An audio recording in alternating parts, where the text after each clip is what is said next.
August 5న భారతదేశానికి చేరుకున్నారు. Media నివేదికల ప్రకారం లండన్కు తన ప్రయాణాన్ని కొనసాగించాలని భావిస్తున్నట్లు తెలుస్తోంది. ఇక హసీనా రాజీనామాతో బంగ్లాదేశ్ భవిష్యత్తు రాజకీయ దృశ్యం పూర్తిగా మారిపోయినట్టే కనిపిస్తోంది. విద్యార్థి ఉద్యమాలు, పౌర సమాజం పాత్ర ఇక్కడ కీలకంగా ఉంది. అలాగే అంతర్జాతీయంగా సంయమనం పాటించాలని పలువురు పిలుపునిస్తుంటే భారతదేశం అఖిలపక్ష సమావేశాన్ని ఏర్పాటు చేసి పరిస్థితిని సమీక్షిస్తోంది. అయితే బంగ్లాదేశ్ దారి ఎటు మరలుతుందా అనే అంశం మాత్రం మరింత ఆసక్తిని రేపుతోంది.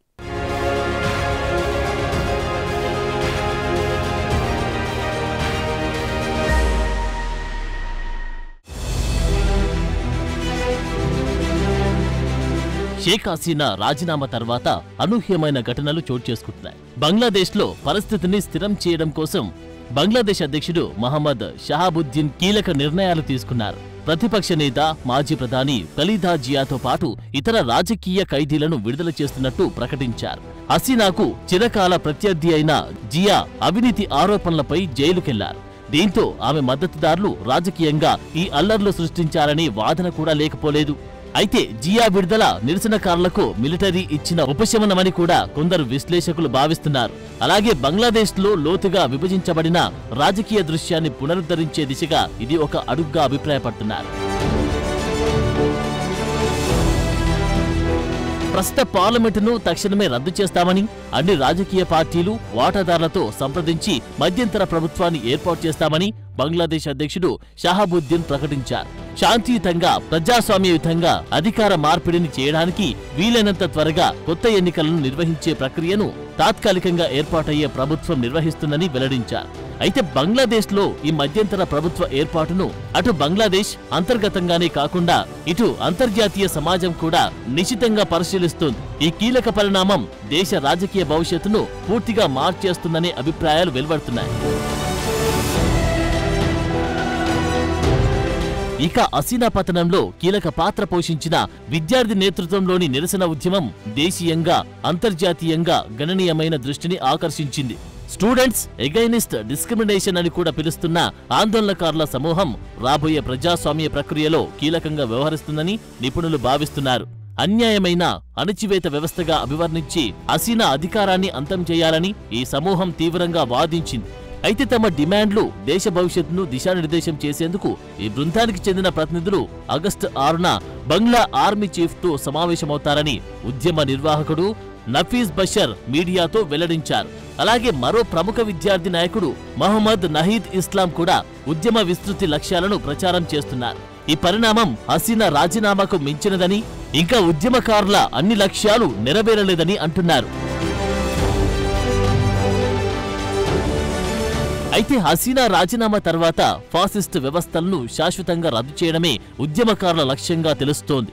అందులో భాగంగానే బంగ్లాదేశ్ నోబెల్ గ్రహీత మహమ్మద్ యూనస్ మధ్యంతర ప్రభుత్వానికి నాయకత్వం వహించాలని ఉద్యమకారులు కోరుకుంటున్నారు. అందులోనూ యూనస్ బంగ్లాదేశ్లోనే కాక అంతర్జాతీయంగా గౌరవనీయమైన వ్యక్తి, సమగ్రత, సామాజిక న్యాయానికి చిహ్నంగా ఉన్న నాయకుడు. కాబట్టి యూనస్ నాయకత్వాన్ని చాలా మంది దేశానికి ఒక అవసరమైన మలుపుగా భావిస్తున్నట్టు తెలుస్తోంది. దేశాన్ని మరింత ప్రజాస్వామ్యయుతంగా, సమానమైన భవిష్యత్తు వైపు నడిపించడంలో యూనస్ కీలకంగా వ్యవహరిస్తారని నిపుణులు భావిస్తున్నారు.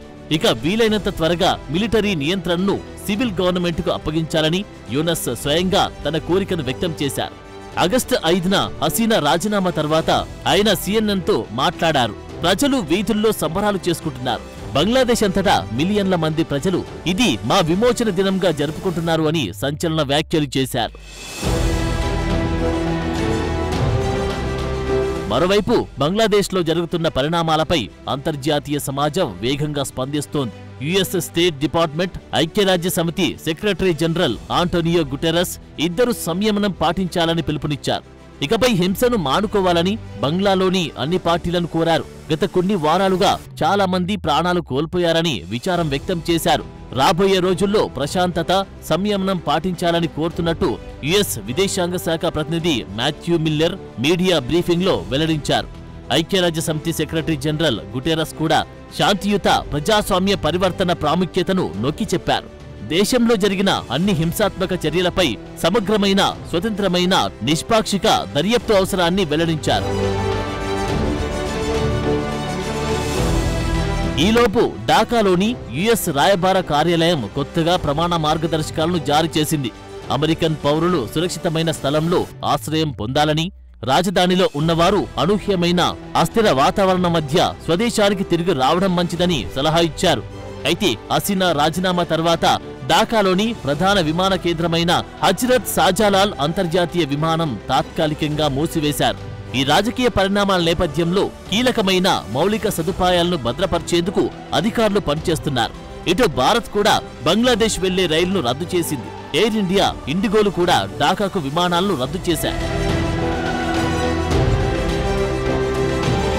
బంగ్లాలో భారీ నిరసనల మధ్య షేక్ హసీనా తన సోదరీమణులతో కలిసి దేశం విడిచి పారిపోయిన తర్వాత రోజు అంటే ఆగస్టు 6న బంగ్లాదేశ్లో ప్రస్తుత రాజకీయ పరిస్థితులపై భారత ప్రభుత్వం అఖిలపక్ష సమావేశానికి పిలుపునిచ్చింది. కేంద్ర హోంమంత్రి అమిత్ షా, రక్షణ మంత్రి రాజ్నాథ్ సింగ్, విదేశాంగ మంత్రి ఎస్ జయశంకర్, పార్లమెంటరీ వ్యవహారాల మంత్రి కిరణ్ రిజిజు సహా కేంద్ర మంత్రులు అఖిలపక్ష సమావేశానికి హాజరయ్యారు. ఈ సమావేశంలో ప్రతిపక్ష నేత రాహుల్ గాంధీ, కాంగ్రెస్ అధ్యక్షుడు మల్లికార్జున ఖర్గే కూడా పాల్గొన్నారు. ఈ సమావేశంలో బంగ్లాదేశ్ ఆర్మీతో కూడా భారత కేంద్ర ప్రభుత్వం టచ్లో ఉందని జయశంకర్ చెప్పారు. ప్రస్తుతం పరిస్థితిపై భారత ప్రభుత్వం సరియైన సమయంలో తగిన చర్యలు తీసుకుంటుందన్నారు. బంగ్లాదేశ్లో పరిస్థితికి సంబంధించి భారత్ దీర్ఘకాలిక, స్వల్పకాలిక వ్యూహాల గురించి రాహుల్ గాంధీ అడగ్గా పరిస్థితి మారుతుందని నిరంతరం విశ్లేషిస్తామని ప్రభుత్వం స్పందించింది. అలాగే బంగ్లాదేశ్లో భారత్ విదేశీ ప్రమేయం గురించి కూడా రాహుల్ ప్రభుత్వాన్ని ప్రశ్నించగా దీనికి ప్రభుత్వం అన్ని కోణాల్లో దర్యాప్తు జరుపుతుందని సమాధానమిచ్చింది కేంద్రం. ఏది ఏమైనప్పటికీ బంగ్లాదేశ్లో ప్రభుత్వం మార్పిడితో భారత్కు కొన్ని చిక్కులు తప్పవన్నది నిపుణుల అభిప్రాయం.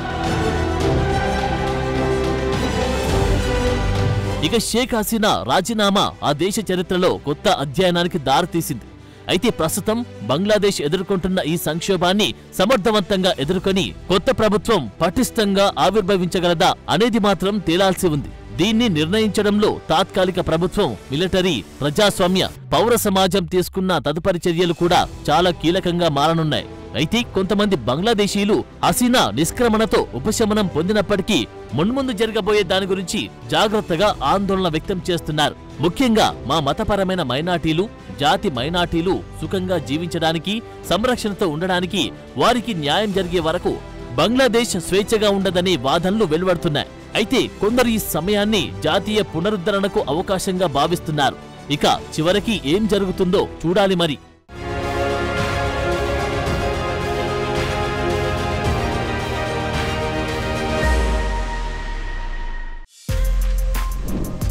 For more videos like this, subscribe Big TV channel.